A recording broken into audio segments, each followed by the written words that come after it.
So hello everyone, welcome back commerce विद्यार्थी। मैं हूं दीपक शर्मा। आज के इस वीडियो के अंदर हम लोग बात करते हैं सर इशू ऑफ शेयर्स के बारे में। प्रीवियस वीडियोस के अंदर मैंने बताया कि किस तरीके से आप पार्टनरशिप को चला रहे थे, किस तरीके से पार्टनरशिप को आपने खत्म किया।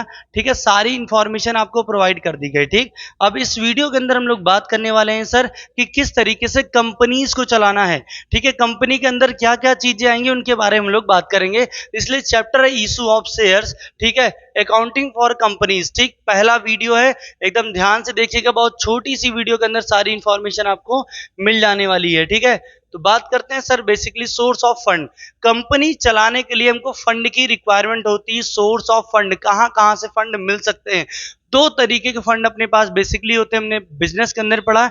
एक ओनर फंड होता है और एक आपका क्या होता है सर, बारोड फंड होता है। ठीक है, दो तरीके के बेसिकली फंड हमने पहले पढ़ रखे हैं। एक ओनर फंड पढ़ रखा हुआ है, एक बारोड फंड पढ़ रखा हुआ है। ठीक है, तो यहां पर क्या होगा, सोर्स ऑफ फंड क्या होगा, बाय यूजिंग अ रिजर्व। जो पैसा आप इन अ फॉर्म ऑफ रिजर्व, पैसा बचा के रखे रहते हैं, ठीक है, कि फ्यूचर में आपको जरूरत पड़ेगी, उसको यूज करते हैं। ठीक है, वो आपका पहला सोर्स हो जाता है बाय यूजिंग रिजर्व। जो भी पैसा आपने बचा के रखा है फ्यूचर के लिए, उसका यूज आप करते हैं। ठीक, दूसरा है बाय लोन्स एंड डेब्ट्स। आप क्या करते हैं, कहीं से पैसा बारो कर लेते हैं, उधार ले लेते हैं फाइनेंशियल इंस्टीट्यूट से। ठीक है, कहीं से भी पैसा अगर आप उठा लेते हैं तो दूसरा अपना क्या हो जाता है, क्या हो जाता है सर, लोन्स एंड डेब्ट्स। और तीसरा क्या होता है, इशू ऑफ शेयर्स। कंपनी को जब पैसे की रिक्वायरमेंट होती है, फंड की रिक्वायरमेंट होती है, तो वो क्या करती है, बेसिकली यूज करती है सर किसका, इशू ऑफ शेयर्स। अपने कंपनी के कुछ हिस्से को बेचना पसंद करती है, कुछ हिस्से को, और पब्लिक में क्या करती है सर, प्रोवाइड कर देती है, और वहां से कुछ कैपिटल अपनी बढ़ा लेती है, अपने शेयर्स को इशू करके पैसे का अरेंजमेंट बेसिकली ये क्या कर लेते हैं, कर लेते हैं। ठीक, तीन तरीके के सोर्स ऑफ फंड बेसिकली हम जानते हैं। क्या, बाय यूजिंग अ रिजर्व, हमारे पास जो बैकअप अमाउंट होता है, रिजर्व अमाउंट होता है, उसका यूज करते हैं। दूसरा हम क्या करते हैं, बाय लोन्स एंड डेब्ट्स, हम क्या करते हैं, फाइनेंशियल इंस्टीट्यूट से लोन क्रिएट करते हैं, लोन लेते हैं और डेब्ट क्रिएट करते हैं, जिसकी वजह से अपने हम सोर्स ऑफ फंड की रिक्वायरमेंट को पूरा कर लें, जितने फंड हमको चाहिए उसको पूरा कर लें। और बाय यूजिंग ऑफ शेयर्स क्या करते हैं सर, इशू करते हैं नए नए शेयर्स को, जिसकी वजह से हमारी कैपिटल थोड़ी बढ़ सके, हमारी पैसे की रिक्वायरमेंट क्या हो जाए, बेसिकली पूरी हो सके। ये सोर्स ऑफ फंड तीन तरीके के हैं। ठीक, reserve, loan and debts, issue of shares. ठीक है, ये हमारे, ठीक है, गिवन रिसोर्सेज हैं। ठीक, कंपनी क्या होती है, बेसिकली बहुत सारे लोग पूछते हैं sir what is a company.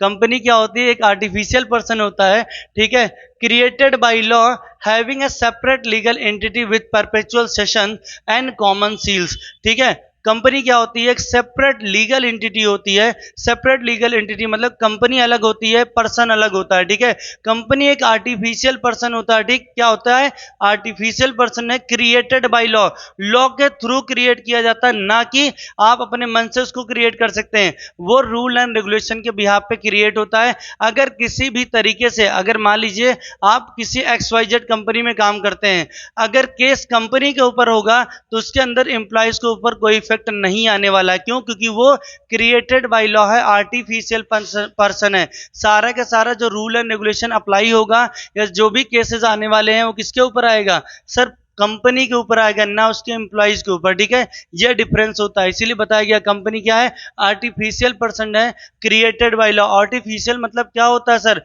जैसे क्या हो कि सिर्फ एक जिंदा मूर्ति कह सकते हैं ना। ठीक, आर्टिफिशियल पर्सन कोई मतलब नहीं है। ठीक है, आर्टिफिशियल पर्सन है, created by law, separate legal entity with a perpetual session and common seal. ठीक है, सेपरेट लीगल एंटिटी होती है, पर्सन अलग होता है, ठीक है, कंपनी अलग होती है, दोनों अलग अलग होते हैं। जो उसके अंदर काम करने वाले होते हैं और जो कंपनी होती है, दोनों अलग अलग होते हैं। ठीक, ये किसके थ्रू गवर्न होती है सर, ये होती है कंपनीज एक्ट 2013, 2013 के तहत कंपनीज एक्ट में सारे रूल एंड रेगुलेशन अप्लाई किए जाते हैं। पहले कुछ और एक्ट्स भी प्रोवाइड किए गए थे। ठीक, बेसिक सी। ठीक, कंपनी क्या होती है ये क्लियर है। What is a share, share को हिंदी में बोलते हैं अंश। क्या होता है सर, अंश क्या है, तो अंश बेसिकली शेयर क्या हो सकता है, आप अपना दिमाग थोड़ा सा खर्चा करेंगे तो आपको समझ में आएगा। Sir what is a share, share क्या होता है, बेसिकली हिंदी में बोलते हैं सर अंश। किसका अंश? कंपनी का अंश। कंपनी को जब फंड की रिक्वायरमेंट होती है तो क्या करती है? शेयर्स को इशू करती है छोटे छोटे स्मॉलर पार्ट्स में, छोटी छोटी यूनिट्स में। क्या करती है कंपनी? शेयर्स को इशू करती है, जहां से पब्लिक खरीदती है और कंपनी के पास क्या होता है? उसकी कैपिटल बढ़ जाती है। इशू ऑफ शेयर्स जो है according to the section 2 sub section 48 companies act 2013 के अंदर ये आता है। ठीक है, क्या?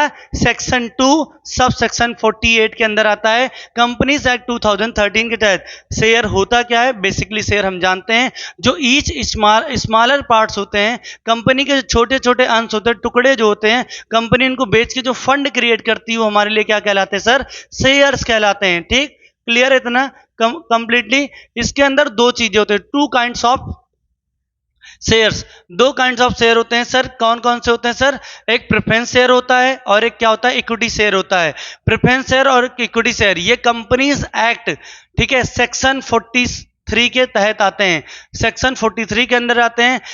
प्रेफरेंस शेयर सेक्शन 43B के अंदर आता है, इक्विटी शेयर सेक्शन 43A के अंदर आता है। ठीक है, शेयर्स क्या होते हैं? क्लियर है? अब बात करते हैं वाई पब्लिक बाईबैक शेयर। ठीक है, इसके बारे में आगे बात करेंगे सर कि पब्लिक बाईबैक शेयर पे बिलीव क्यों करती है इतना ज्यादा। ठीक है, तो इनके बारे में हम लोग बात करने वाले हैं। ठीक, तो बेसिकली कुछ थ्योरीज थी जिनके बारे में मैंने आपको बता दिया। ठीक है, बाईबैक शेयर्स क्या होते हैं। ठीक है, तो ये सारी चीजें ठीक नेक्स्ट वीडियो के अंदर मैं बताऊंगा। प्रेफरेंस शेयर क्या है, इक्विटी शेयर क्या है, पहले इनको बताएंगे, फिर उसके बाद आगे बात करेंगे। ठीक, तो नेक्स्ट वीडियो मिलते हैं। Thank you for watching this video. Thank you everyone, thank you so much.